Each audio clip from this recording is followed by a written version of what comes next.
Olá pessoal, hoje eu vou falar sobre Deep Learning, ou aprendizado profundo, como é na tradução em português que está sendo usada. A Deep Learning é uma área muito vasta, muito ativa. Eu vou falar na verdade de uma técnica, uma das várias técnicas de Deep Learning, de aprendizado profundo que existem, que está sendo muito usada em visão computacional. São as redes neurais convolucionais. Eu vou na verdade me concentrar nessa parte da convolução, que dá nome a essa técnica, redes neurais convolucionais. Não vou falar muito em detalhes sobre redes neurais, né? Isso é um tema já antigo.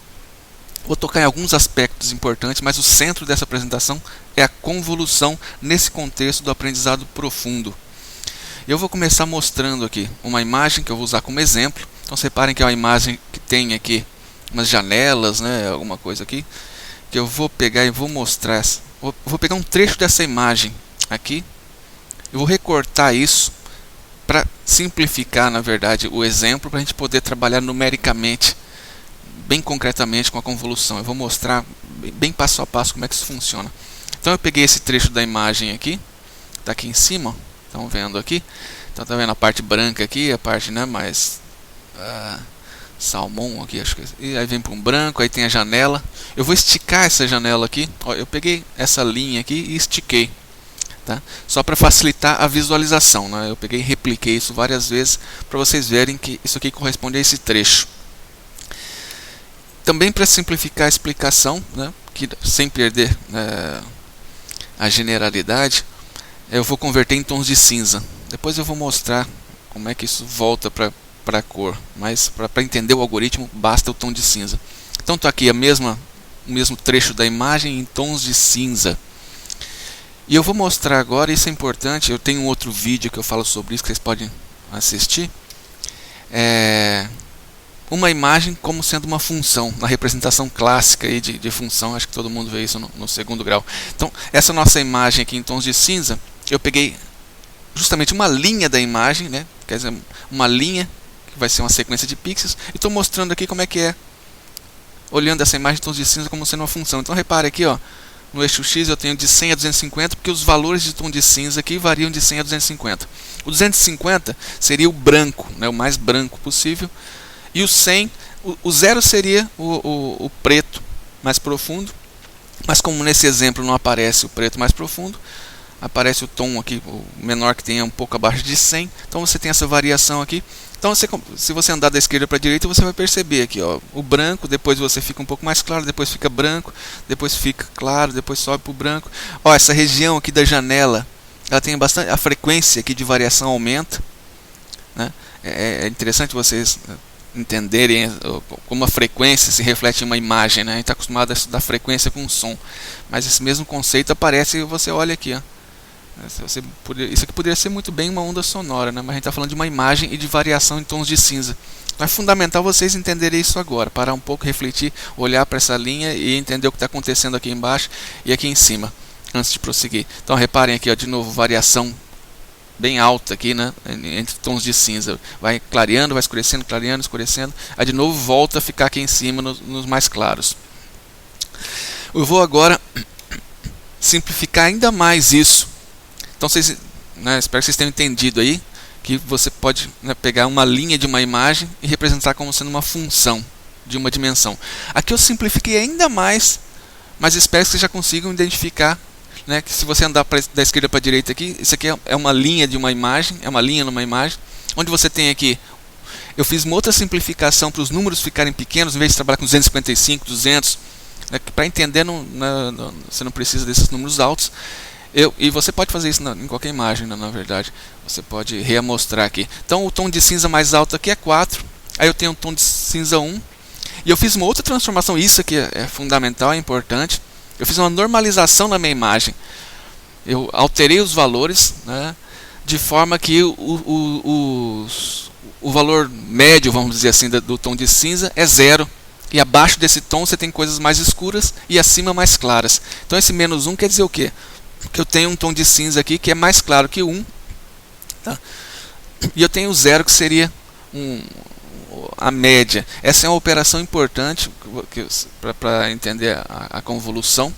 né, de você normalizar a sua imagem de forma que o tom médio vire 0 e o tom mínimo poderia ser aqui o -4. Então o -4 aqui nessa alteração que eu fiz seria o preto, o 4 seria o branco, e aqui no meio disso aqui, né, você teria os tons intermediários de cinza. Então o que está acontecendo nessa imagem aqui, olhando para a função?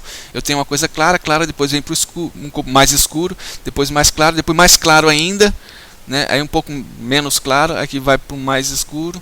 Então é assim, então eu estou enxergando agora, e é importante você olhar para uma função agora e conseguir perceber o reflexo disso na imagem. E eu peguei uma sequência numérica, que eu estou mostrando essa função com os números. 1, 1, menos 1, então esse 1 aqui corresponde a um tom de cinza. O menos 1 é um tom de cinza mais escuro. O 1, né, 1 aí depois vem para o 2, que é mais claro. Então é fundamental que você entenda essa representação. Então aqui eu estou com um trecho de uma imagem. Isso aqui é uma imagem, é um pedacinho da imagem, é uma linha dessa imagem, representada através dessa função aqui, normalizada, para você ter isso aqui. Eu vou pegar agora uma outra imagem. Essa é uma imagem menor, é uma linha menor, só tem 3 pixels na sequência. E é 1, menos 1 e 1. Então eu tenho aqui um pixel claro, vai para o escuro e depois vai para o claro. E agora eu vou realizar a convolução entre essas duas funções. Convolução é um conceito usado em muitas coisas, pessoal. É fundamental aí. Tem toda uma formulação matemática bacana disso. Eu vou mostrar bem aqui no contexto de imagem, né, de forma bem pontual. Então, eu posso agora olhar isso aqui. Isso aqui é uma imagem. Você tem que olhar para isso e perceber que é uma imagem, onde você tem um tom claro, depois um tom mais escuro do que esse claro, depois um tom volta a ficar mais claro. E esse tom é o mesmo tom desse aqui. E eu tenho essa imagem aqui então. Então eu estou com duas imagens agora. O que a convolução faz? Ela gera uma nova imagem. Ela gera uma nova função. É uma operação entre funções. Você pega duas funções, né? Essa segunda função aqui, geralmente, né, em imagem vai ser um bloco menor do que a função original. A gente chama de núcleo, ou kernel da convolução. É o núcleo da convolução. Eu vou mostrar depois a importância disso. Mas por enquanto eu quero que vocês visualizem o resultado de uma convolução. Eu vou fazer a convolução aqui passo a passo. Como é que é a convolução? Você tem a função original, você tem o núcleo e vai gerar uma nova função como? Você vai pegar esse núcleo aqui e é como se você fosse agora passar esse núcleo, pegar essa função e passar por cima dessa aqui. Você vai colocar esse núcleo aqui, né? Vai posicionar, por exemplo, aqui, ó, bem no começo da função, né? Tá vendo aqui? Você tem um centro do núcleo. Esse núcleo geralmente é um número ímpar para ter esse centro. E lá na função resultante, ou na imagem resultante, você vai fazer essa operação aqui. Você vai pegar cada pixel do núcleo e vai multiplicar pelo valor da imagem aqui. Então a imagem eu estou aqui, ó, é 1, 1, menos 1. São os 3 primeiros valores, né, da imagem, né, do tom de cinza da imagem. E eu peguei os 3 valores do núcleo e vou multiplicar cada valor do núcleo pelo valor da imagem e vou somar. Eu estou mostrando aqui, depois de multiplicar, né, cada um pelo de baixo aqui, eu somo isso tudo e o resultado dessa soma vai ser o valor do tom de cinza na imagem resultante, que eu já mostrei aqui, ó, tá vendo? O menos 1. Então eu pego, né, o núcleo, eu encaixo esse núcleo aqui na imagem, quer dizer, eu sobreponho, né, eu enquadro ele aqui e eu realizo essa operação aqui, tá? E aí eu tenho um resultado que é o menos 1, que é 1 vezes 1 mais menos 1 vezes 1, e aqui 1 vezes menos 1, né? Então o que vai dar aqui é o 1, né? Aí tem esse menos 1 que cancela com 1 e sobra o menos 1. E agora eu vou pegar esse núcleo e vou andar para a direita com ele. Aqui, ó.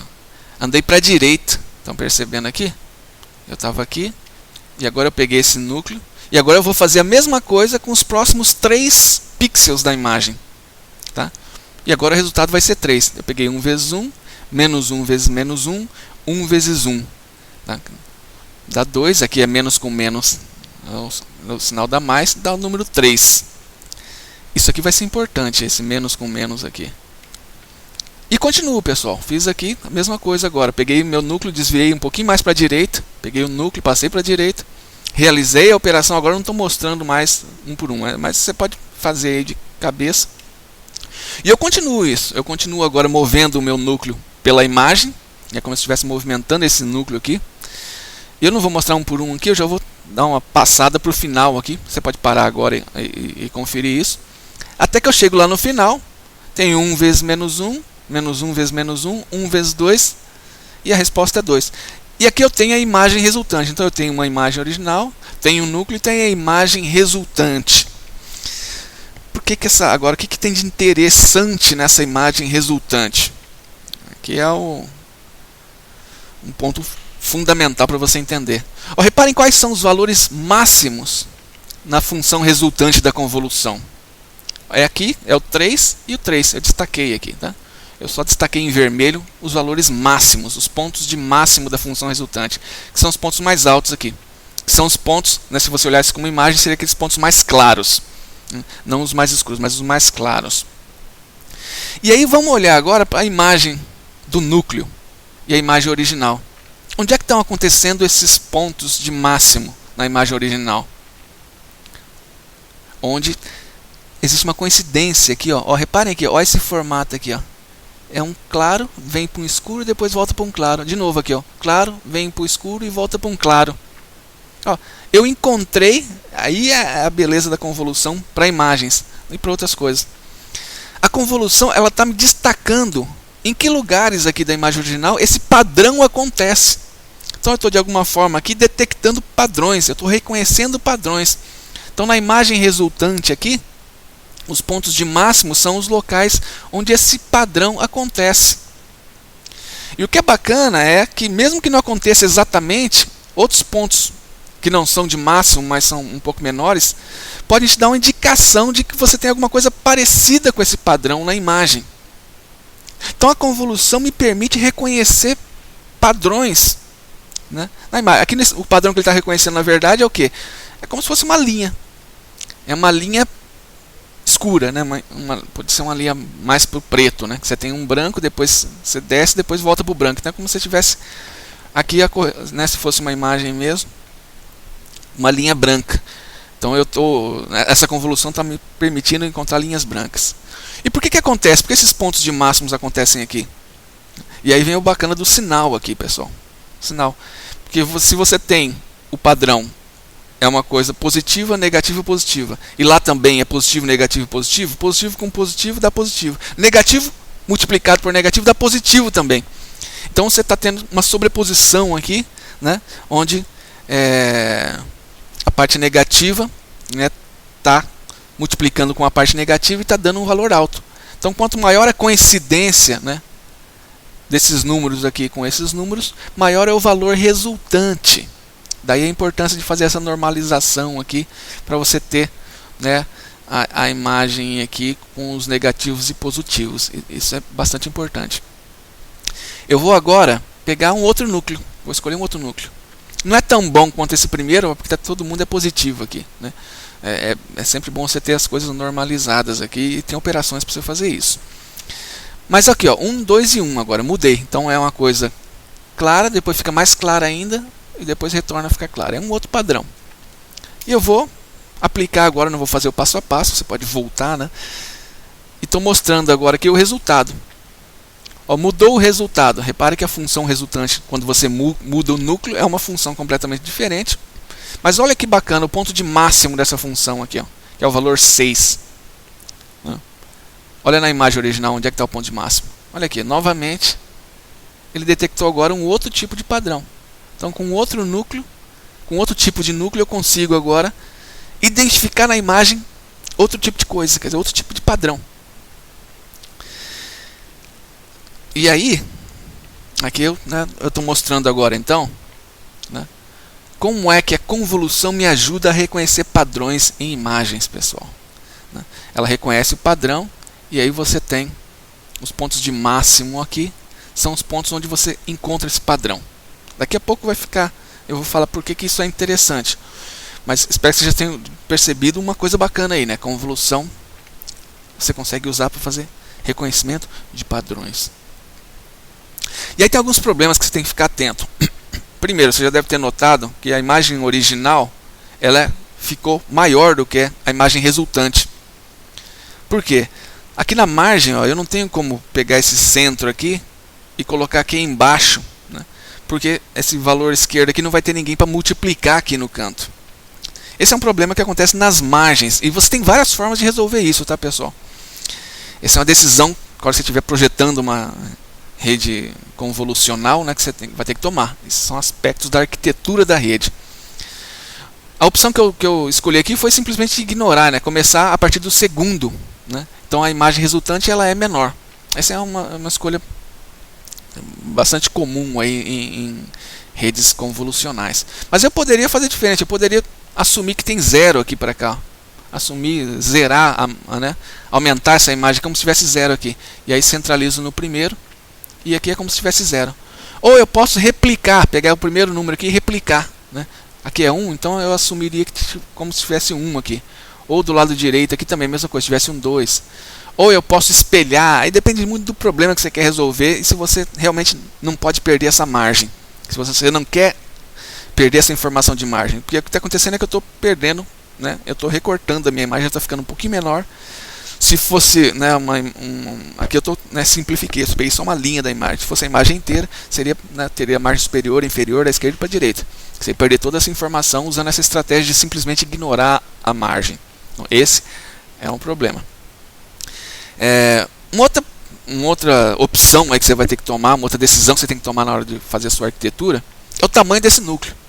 Eu usei aqui um tamanho 3. Mas eu poderia usar tamanho 5, né? Poderia usar 11, certo? O efeito do tamanho desse núcleo, tem um vídeo que eu falo sobre suavização, né? Que usa, né, também uma forma de convolução lá. E você pode perceber o efeito disso, né? Se você aumentar esse núcleo, né, você tem alguns benefícios e também perde algumas coisas. Então o tamanho desse núcleo é importante. É claro, se você aumentar para 5, você vai ter mais operações aqui, mas você vai pegar mais informação aqui. Recomendo assistir o vídeo de suavização que vai te dar uma ideia melhor sobre o impacto do núcleo. Não que aqui a gente esteja fazendo uma suavização, mas de alguma forma, se aumentar esse núcleo, você está de alguma forma suavizando mais a imagem, que você está pegando mais informação. O tamanho, então aqui, né, só desenhando aqui, então o seu núcleo pode ter tamanhos diferentes. E isso é uma opção da arquitetura da sua rede neural depois.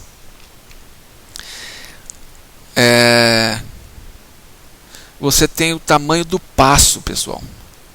Aqui eu estou pegando, né, eu estou enquadrando com cada um desses pontos, mas eu poderia, né, pular de 2 em 2, de 3 em 3, né? Eu poderia pular de 4 em 4, eu poderia nem sobrepor aqui, eu podia pegar aqui e depois pegar aqui, e sem haver sobreposição na hora de fazer essa varredura que eu estou fazendo aqui na imagem original. Então esse é um outro aspecto da arquitetura que você tem que definir também quando for construir a sua rede neural. E por isso esse vídeo aqui é interessante, porque o pessoal usa pronto ali, né, pega uma arquitetura pronta e de repente não consegue explorar esses aspectos da arquitetura. Então isso vai ser importante também, esse passo que você vai dar na hora que você está varrendo aqui. Você vai ver depois que não é bem, a gente vai mudar essa nomenclatura, né? Aqui essa é a nomenclatura antes de usar redes neurais convolucionais, né, mais genérica. E quais os núcleos, né? Como é que eu escolho esses núcleos aqui? Quais são os núcleos interessantes para determinado problema? Será que existe problema? Será que existem alguns núcleos aí que são mais interessantes e que acontecem em vários problemas? O bacana é que parece que sim, entendeu? Existem até inspirações biológicas que existem alguns núcleos ali que os sistemas, os animais usam em seus sistemas visuais. E aí eu recomendo vocês assistirem o meu vídeo sobre filtros de Gabor, né? Que nos filtros de Gabor são técnicas de extração de atributos, onde você consegue gerar alguns tipos de núcleos, né? E são núcleos aí inspirados, né, biologicamente, né? Que parece aí, né, existem, são teorias, né, que têm resultados empíricos aí bastante satisfatórios, né, embora eu não tenha me aprofundado muito nisso. Mas dá uma olhada lá. Então esses núcleos aqui, né, você tem aí você tem aí teorias, né, que identificam alguns. Mas aí a gente vai começar a falar em redes neurais convolucionais e talvez uma das grandes sacadas aí, né, uma das grandes contribuições, né, dos trabalhos, é que ao invés de você definir de antemão quais são esses núcleos, você pode aprender a partir de um conjunto de imagens de treinamento. Você tem um monte de imagem que fala onde você tem a classificação do que você quer classificar, né, os objetos que você quer identificar, ou as cenas, né, e você pode aprender esses núcleos. Isso é uma grande sacada, uma grande contribuição. E eu vou falar um pouquinho sobre essa aprendizagem aqui, não em detalhes, porque o que eu quero que vocês entendam é que a convolução e como é que ela entra nessas redes neurais convolucionais. Então recomendo aqui assistir os vídeos de Gabor. E eu vou passar agora então a mostrar, né, agora uma mudança aqui da forma de visualizar isso, que eu acabei de mostrar. Então eu tenho aqui o meu núcleo, eu tenho aqui minha imagem original, e eu tenho aqui a imagem resultante, que é o resultado da aplicação desse núcleo. Uma outra maneira de você imaginar isso, ou visualizar isso, ou representar isso, agora já indo para o contexto das redes neurais, né, é como uma operação em paralelo, não como uma operação onde você vai fazer uma varredura. Você vai fazer o seguinte, olha aqui. Você vai imaginar agora, né, que esse pixel aqui resultante, ele é um neurônio de saída. Esses três aqui são neurônios de entrada. E as linhas aqui, que seriam as sinapses, seriam os pesos. Esses pesos da sinapse seriam esses valores da minha imagem de núcleo, o meu núcleo da convolução. Olha aqui, o 1, menos 1 e 1. E aí, para chegar nesse resultado aqui, que é o 2, o que eu faço? Eu realizo aquela operação, que é a operação básica, né, de um neurônio. Eu vou falar aqui, eu tenho um vídeo para isso também, que é aprendizagem usando o Perceptron. Recomendo que vocês assistam esse vídeo, para reforçar mais ainda a sua compreensão disso. Então reparem aqui, ó, que o meu neurônio de saída, eu tenho aqui a sinapse, o neurônio de entrada, e esse 2 ele é gerado daquela maneira que eu falei antes, né? Multiplica 1 vezes 1, menos 1 vezes menos 1, 1 vezes 1, e você tem o resultado aqui. E você vai fazer isso para cada neurônio de saída aqui, que é um pixel, você vai ter essa mesma construção. Tá vendo? 1 menos 1 e 1. Você vai construir agora essa rede aqui, né, desse jeito, replicando esses pesos. Isso aqui é uma coisa importantíssima. Eu vou falar por quê daqui a pouco. Eu não vou mostrar todas as ligações, certo? Mas o que eu tenho aqui, né, cada neurônio de saída desse vai estar ligado a 3 neurônios de entrada. E aí vem aquilo que eu apontei como importante no slide anterior. Se você mudar o tamanho do seu núcleo, você vai ter mais ligações. Se você mudar o passo agora, né, você consegue reduzir as ligações. Ao invés de você, né, pegar um por um aqui, né, de 3 em 3 e andar de 1 em 1, você andar de 2 em 2, você já reduz pela metade o total de sinapses que você precisa. Isso tem efeito, é claro, no tempo de processamento desse negócio. Então, essa é outra decisão de arquitetura importante. Agora aqui, e aí você vai fazer isso, né, se você tiver um outro núcleo, né, aqui você tem um outro núcleo. A mesma coisa. O núcleo agora é 1, 2, 1. Então muda os pesos da sinapse. Ó, 1, 2, 1, 1, 2, 1, 1, 2, 1. Então você tem para cada neurônio de saída 3 de entrada, realizando aquela operação que eu acabei de mostrar. Só que agora você não precisa mais pensar em varredura. O que você pensa agora em neurônios de saída. Você tem agora a sinapse e você tem que realizar, né, isso pode ser feito em paralelo, aquela operação que eu falei. Certo? Aquela operação que eu mostrei agora há pouco, né, que envolve simplesmente multiplicação e soma, uma operação simples. Então aqui, né, você vai ter agora, né, essas novas ligações aqui. Se você tivesse 10 núcleos de convolução, você teria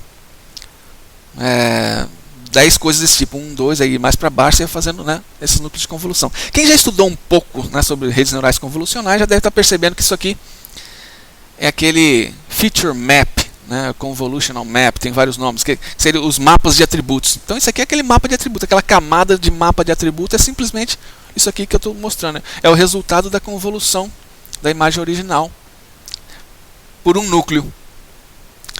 E aí vem a parte bacana, né? Se você não sabe de antemão, né, que núcleo usar, e é isso, é uma rede neural convolucional faz, você vai aprender esses pesos aqui. E aprender esses pesos é usando, né, aquele backpropagation lá. Você vai usar, que na verdade é um tipo de descida de gradiente. Eu tenho um vídeo sobre isso também, de descida de gradiente. Mas eu vou aqui fazer uma parte que é bacana, acho que é importante você fazer essa ligação. Essa operação que eu fiz aqui, né, essas multiplicações e essa soma, né, para quem for mais atento e lembra ainda de álgebra, né, é na verdade um produto escalar.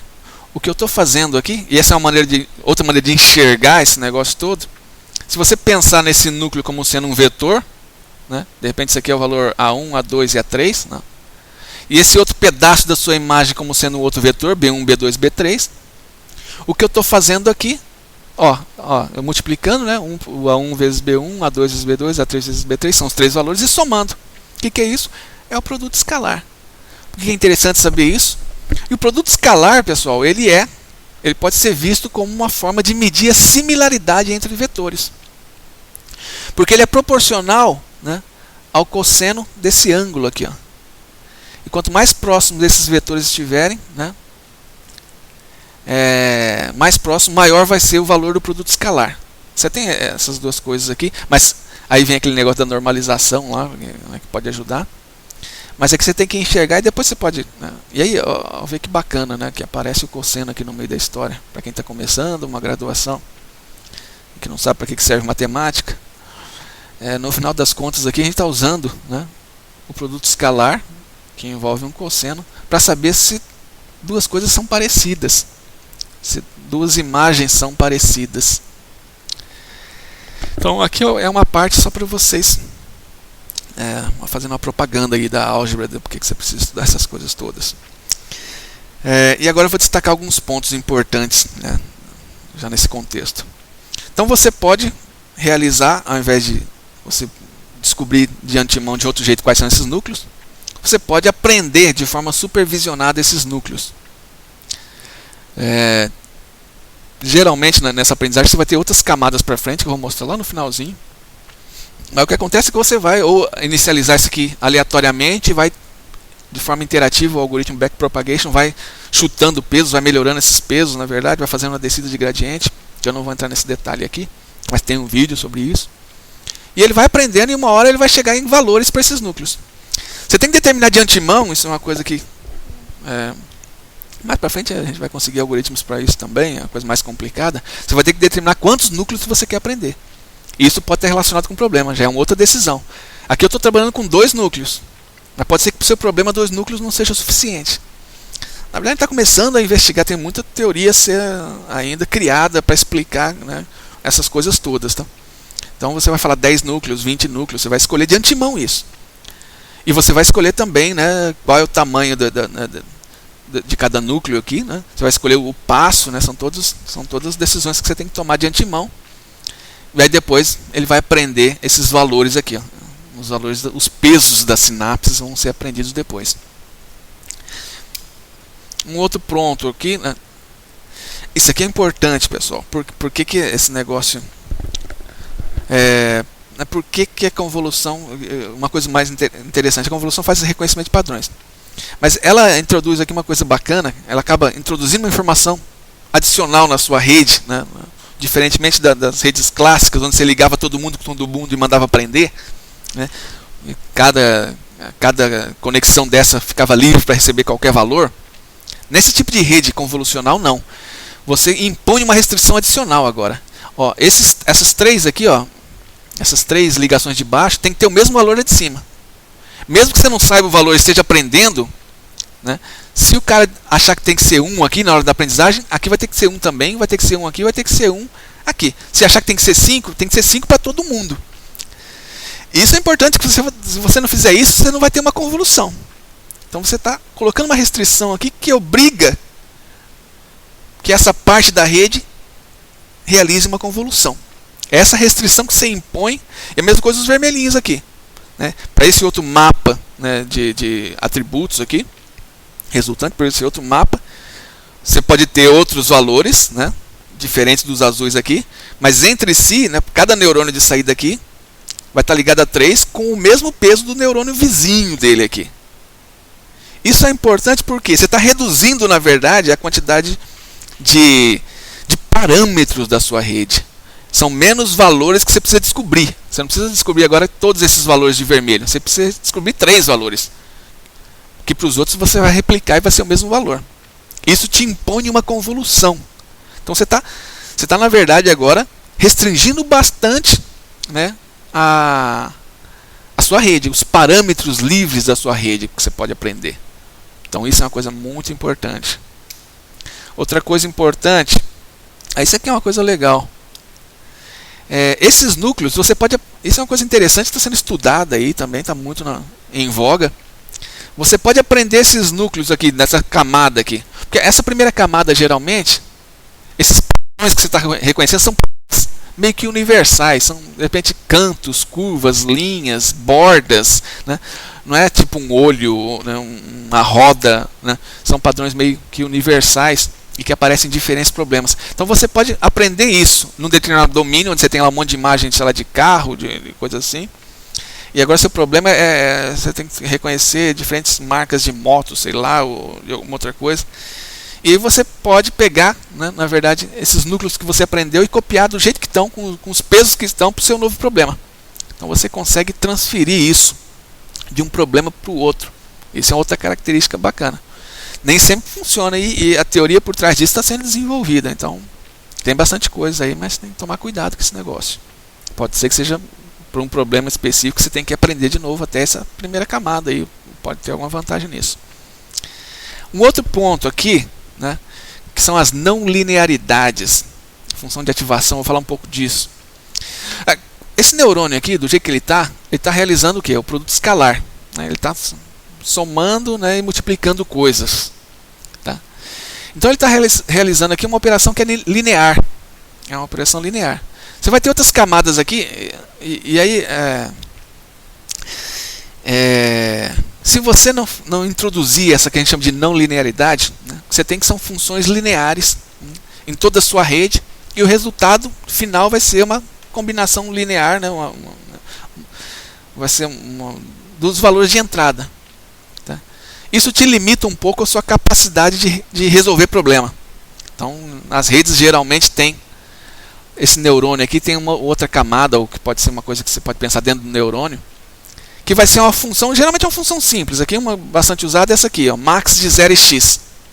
Então, essa função aqui é uma função não linear, né? Uma coisa da função linear é que a entrada, né, a saída, ela guarda uma proporcionalidade em relação à entrada. E aqui eu tenho uma disruptura, como se fosse assim, né? A coisinha não vai aumentando e diminuindo de forma gradual, né? Você tem aqui no caso max 0x faria o quê? Depois de calculado aqui o produto escalar, você vai pegar esse resultado aqui e vai aplicar essa função. Essa função fala o seguinte: se for um número negativo, zera. Se não for, continua o mesmo número. Então aqui nesse caso o 5 viraria, positivo, passa. O menos 1 zeraria. O outro menos 1 zeraria. Então viraria 0 e 0. Tá? Então todo mundo que é negativo viraria 0. Reparem aí que é uma coisa abrupta. Então você não tem mais alguma coisa que é proporcional à entrada. Se for menos 10, o resultado é 0. Menos 1000, o resultado é 0. Então você não tem essa coisa. Tem algumas vantagens de usar isso. Essa, né, de aumentar o poder de representação é um. O outro é que se você escolher bem esses núcleos e tiver tudo bem normalizado, a tendência é que é muito negativo aqui, muito número negativo. Quando você faz essa função não linear no meio e zera todo mundo que é negativo, você vai ter agora uma rede com um monte de zero. E esse zero, mais para frente, como o zero, quando multiplica por qualquer coisa dá zero, ele vai repassando esse zero para frente. Né? Porque na multiplicação zero dá zero. Então ter zero no meio do negócio aqui é bacana também, né, para simplificar o processamento. Né? Quando você multiplica por zero, a coisa... E aí tem um outro conceito que eu não vou entrar muito a fundo, mas se vocês quiserem explorar, de esparsidade. Né? Essa função linear, você escolhendo ela bem, ela pode deixar a sua rede mais esparsa. O que é deixar mais esparsa? Cheia de zero e com poucos lugares aí que é diferente de zero. E você pode explorar isso. Tá? Eu não vou entrar a fundo aí, mas você pode explorar isso tanto para desempenho, né? Principalmente para desempenho da sua rede. E aí agora eu vou passar para o próximo. Então tem várias funções que você pode usar aí, tá? Tem umas que chama Softmax, Max, tem várias opções aí, e algumas têm vantagens em relação às outras. E também é uma decisão da sua arquitetura aí. Você pode usar diferentes funções não lineares aí, né? Isso aqui está relacionado com a ativação também, né? Que você pode pensar o seguinte: o neurônio, né, ele está ativando o outro, ele está indo para frente quando o número é positivo, né? Se essa é a decisão. Então, quando você escolhe uma função linear aqui, ela está de certa forma emulando essa questão da ativação, né? Ela está ajudando nisso, a ativar ou não o próximo. Então, se der negativo aqui, não vai ativar o próximo neurônio. Essa é uma maneira de visualizar. Eu nem acho muito interessante, na verdade, isso tudo, porque você pode trabalhar simplesmente com álgebra, tá? Você nem precisa desses desenhos todos. Mas vamos lá. Aqui. Esse é outro ponto, acho que eu já falei, né? Então você não precisa enxergar isso aqui como uma varredura mais. Você não está pegando o núcleo e varrendo a imagem. Você já tem todo mundo ligado com todo mundo, e isso aí pode acontecer em paralelo. Toda essa parte toda. Então é uma maneira talvez mais natural, aí, mais próxima do que o pessoal de biologia estuda. É só uma outra forma de ver as coisas, tá? E aqui sim, uma coisa bastante importante. Eu tenho aqui, né, a convolução, e gerou esses mapas de convolução, e eu estou conseguindo identificar alguns padrões. Uma coisa bacana, e aqui está o Deep, do Deep Learning, o profundo, é que eu posso, na verdade, ter várias camadas de convolução. Eu poderia ter esses primeiros núcleos de convolução aqui para detectar coisas bem simples, né? Então, a hora que eu vou para essa camada aqui, eu estou detectando, na verdade, alguns padrões bem simples. Eu poderia ter uma outra camada agora, cuja entrada não é mais a imagem original, mas são essa imagem resultante aqui, onde os padrões que eu estou procurando se destacam, principalmente usando aquela não linearidade. Você vai zerar tudo que é negativo, né? Quanto mais negativo, mais longe do padrão você está, certo? Quanto mais positivo, quer dizer, quanto mais alto o número, mais próximo do padrão você está. Então essa imagem resultante é uma imagem que representa de alguma maneira os lugares onde na imagem original tem os padrões. Então você pode agora pegar essa entrada agora e fazer de novo convolução. Você pode agora definir novos núcleos de convolução. Você pode aprender, na verdade, novos núcleos. Só que esses núcleos agora, eles vão aprender relações entre esses padrões agora que você detectou na imagem original. Então, enquanto aqui, de repente, nessa parte que se detectou borda, né? Aqui, de repente, você está detectando quadrados, regiões circulares da imagem, quem sabe até um olho. Vai depender muito do problema das imagens que você está usando para alimentar isso, para ele aprender. Mas o que é bacana aqui é que você consegue agora criar uma hierarquia, né, de atributos ou de padrões. Primeiro você pode reconhecer os padrões mais simples, depois na segunda camada você vai começar a reconhecer padrões um pouco mais complicados, até para chegar na última camada você reconhecer o que você quer, né? De repente é um sistema para classificação de espécies de peixe, né? Então você quer classificar se é um dourado, é um pintado. Então na primeira camada ele vai aprender atributos. De repente são linhas, são cantos. Na segunda ele vai pegar agora de repente alguma informação de textura, alguma combinação que caracteriza melhor, sei lá, um rabo do peixe, uma guelra, o olho, tá? E aí vai para frente. Então a ideia do Deep aqui é você conseguir impor uma hierarquia nesse seu processo de reconhecimento. Você não precisa reconhecer de cara tudo. Você tem uma hierarquia agora e você pode reaproveitar, né, esses pedaços aqui em diferentes problemas. Isso é uma coisa bacana também do Deep Learning. Vamos lá. Eu vou agora mostrar. Né? Então estou mostrando agora. Eu vou agora falar como é que isso se transpõe para a imagem que é 2D, porque eu peguei só uma linha. Pô. Então, se você está trabalhando com uma linha, você tem aqui a imagem original, você tem a imagem resultante e a convolução. Então, você tem os 3 pixels aqui da imagem de convolução que se transformam em 3 ligações entre o neurônio. É o que eu acabei de mostrar. Mas se fosse uma imagem, o que mudaria? O que mudaria? Se fosse uma imagem, Você tem agora alguma coisa que é de 2 dimensões, um resultado que é de 2 dimensões, e você tem um núcleo que é de 2 dimensões. O que muda é que você tem mais ligações. Basicamente é isso. Então, ao invés de, se eu fosse varrer, se estivesse varrendo a imagem aqui, você teria que varrer da esquerda para a direita e de cima para baixo. Com os mesmos problemas de escolher o tamanho disso, de escolher o passo. Você tem agora, ao invés de 3 ligações, se você está usando um núcleo de 3x3, você tem 9 ligações do neurônio de saída com 9 neurônios de entrada aqui. Então você não muda muito conceitualmente trabalhar com uma linha, né, com uma dimensão ou com 2 dimensões. Conceitualmente é a mesma coisa. E também, só que aqui eu tenho uma imagem em tons de cinza. Tá? Uma imagem colorida é como se fossem 3 imagens de tons de cinza.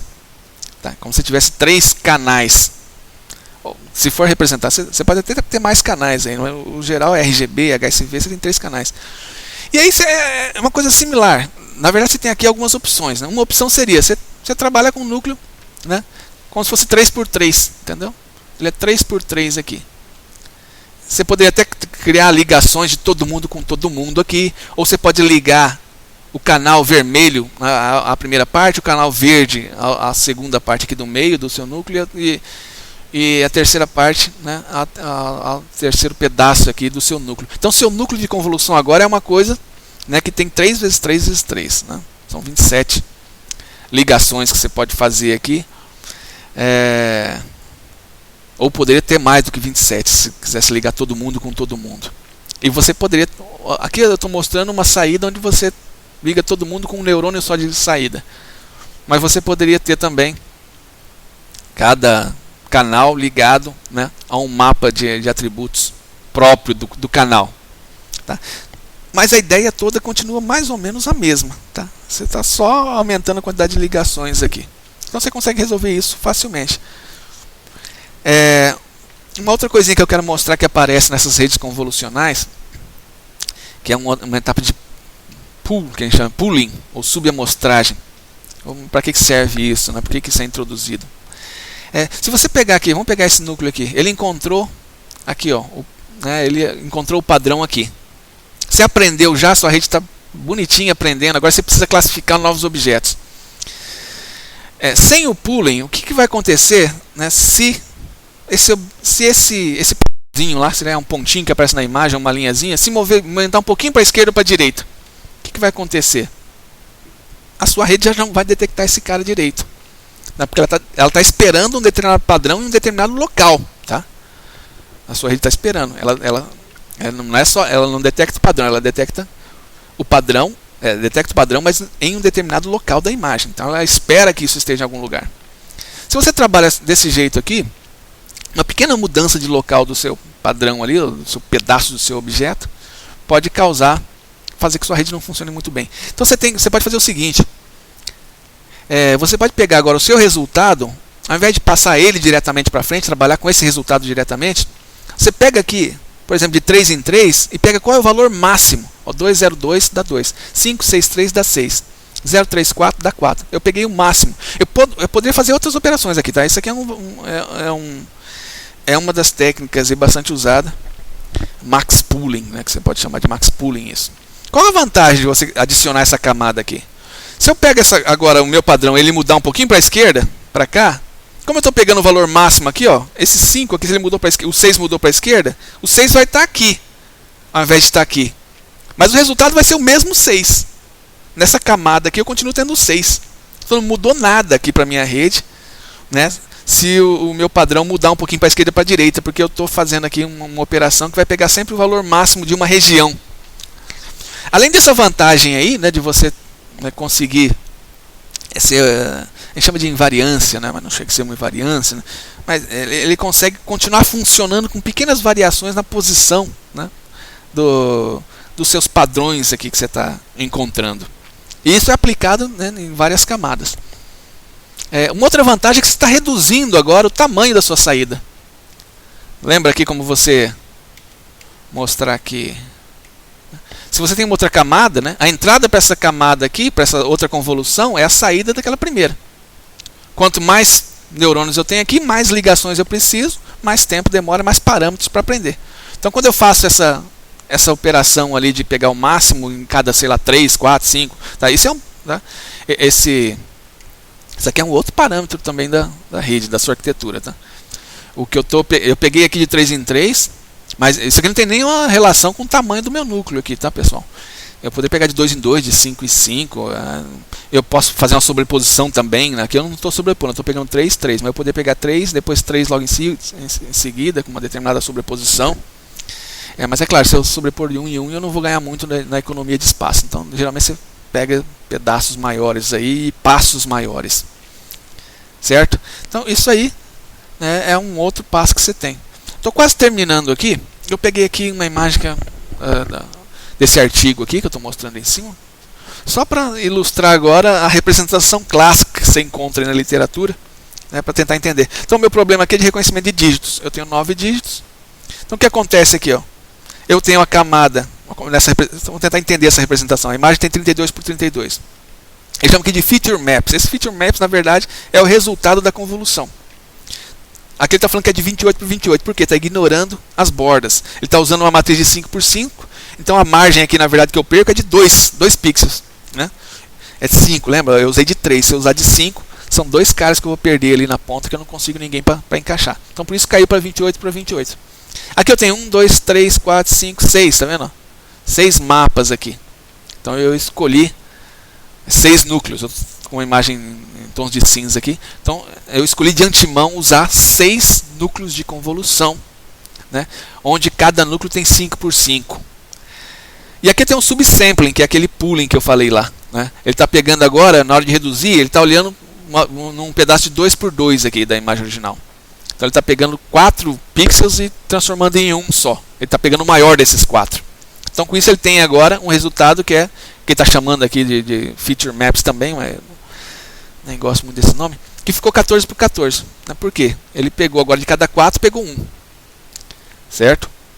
Então aquilo lá que tinha, cada imagem aqui tinha 28 por 28, agora tem 14 por 14 depois desse que a gente chama aqui de subamostragem, subsampling, de pooling, que é aquela operação de pegar o máximo, né, que tem aquelas vantagens que eu falei. Aí eu tenho outra camada de convolução aqui. Ele não mostra nisso aqui, ele não mostra aqui nesse troço, mas na frente dessa camada de convolução que ele deve, com certeza tem aquela não linearidade, aquela operação lá, o máximo, alguma coisa desse tipo. Isso acontece, mas nem sempre é representado na rede. E aqui eu tenho de novo um subsampling de 2 por 2 de novo, né, que vai me dar aqui um mapa aqui de 5 por 5. Então no final das contas eu saí de uma imagem de 32 por 32 para uma imagem de 5 por 5, porque eu perdi alguma coisa com as margens e apliquei a subamostragem. Então no final dessa parte aqui, ó, eu tenho o feature maps, ou o mapa de atributos, cada um com 5 por 5.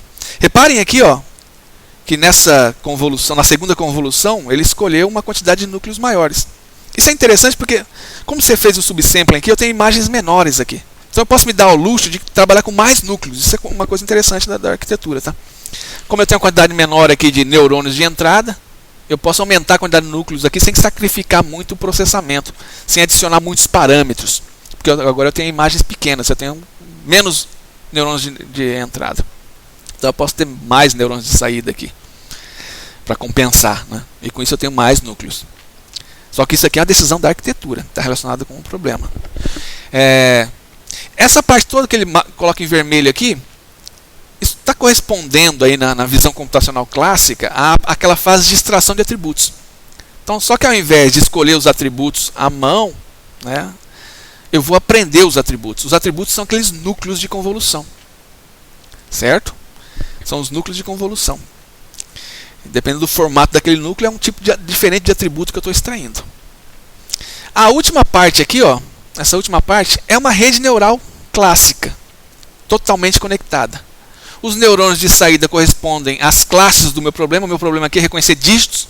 Então são 10 neurônios de saída, que são esses caras aqui, correspondentes cada um à classe 0, 1, 2, 3 até 9. Se fosse um problema de reconhecimento de espécies de peixe, né, o total de neurônios de saída teria que ser igual ao total de espécies que eu preciso reconhecer.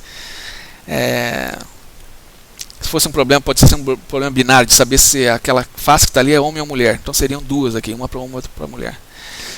Os neurônios de entrada são esses aqui. Cada pixel dessa imagem resultante, né, 5 por 5 aqui, né, são 25, então cada imagem dessa aqui tem 25 pixels. E cada pixel desse corresponde a um neurônio de entrada. E eu tenho aqui, né, seria a camada oculta da rede neural clássica. Né? Lembra? A rede neural clássica, você tem uma camada oculta, uma camada do meio ali. Você tem a camada neurônio de saída e neurônio de entrada. De novo, isso aqui também você tem que definir de antemão quantos caras que você vai colocar aqui dentro. E aí, para cada neurônio de saída desse, você vai ligar com todos os neurônios de entrada. Por isso que a gente fala aqui que é fully connected.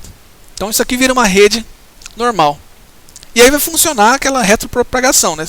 Você tem aqui imagens que você sabe se é 0, 1 ou 8. Você apresenta esses valores para a sua rede. Aí a retropropagação vai pegar esses valores. Né?